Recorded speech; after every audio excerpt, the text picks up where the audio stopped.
ခါက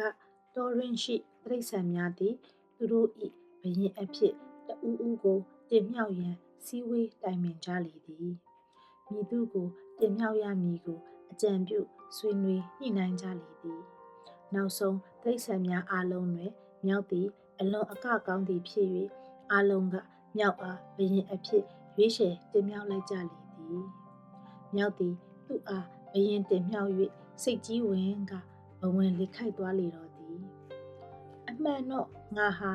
ဧကန်စင်စစ်ဘယင်ဖြစ်ထိုက်သူဖြစ်တယ်ငါသာအတော်ဆုံးဖြစ်တယ်ဟုမြောက်သည်ကြွားဝါ၍ဆိုလိုက်လေသည်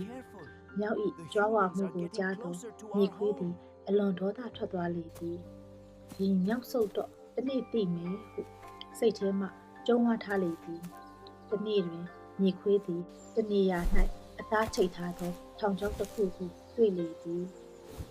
ထို့နောက်မြေခွေးသည်ဘယင်မြောက်အားထောင်ချောက်စီသို့တိတ်တဆိတ်ခေါ်ဆောင်လာခဲ့ပြီးအရှင်အခုတွေ့နေရတဲ့အစားအစာတွေဟာအလွန်အရသာရှိတဲ့ဘယင်သာစားသုံးတဲ့နဲ့အစားအာဟာရတွေဖြစ်ပါတယ်နှစ်သက်မျက်နှိုးစွာသုံးဆောင်ပါလောဟုထောင်ချောက်တွင်ချိတ်ထားသောအသားများကိုပြကာပြောဆိုလေသည်ထိုအခါမြောက်လဲထောင်ချောက်ပေါ်မှအသားကိုအားပါတရစားရန်ဆွဲလိုက်ရာထောင်ချောက်မောင်းပြုတ်သွားပြီးမြောက်၏လက်သည်ထောင်ချောက်ထဲတွင်ညှက်မိသွားလေသည်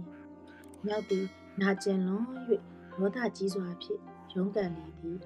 သို့သောမြောက်မှာရုန်းလေနာလေဖြစ်နေလေတော့သည်မြောက်၏ဖြစ်ထွေးကိုကြည့်၍မြေခွေးကတဟားဟာနှင့်ရင်မောကသင်ကတိတ်တော်တဲ့ဘယင်ဟုတ်လားအစာနှင့်ထောင်ချောက်ဆင်ထားမှန်းတော့အတိမရှိတဲ့သင်လိုမြောက်ကတိတ်တော်တဲ့ဘယင်လို့ဆိုရမှာလားအမှန်တော့သင်ဟာဘယင်ဖြစ်ထိုက်သူမဟုတ်ဘူးဟုပြောဆိုလိုက်လေသည်ဒီပုံမြင်လေးကပေးတဲ့သင်ခန်းစာကတော့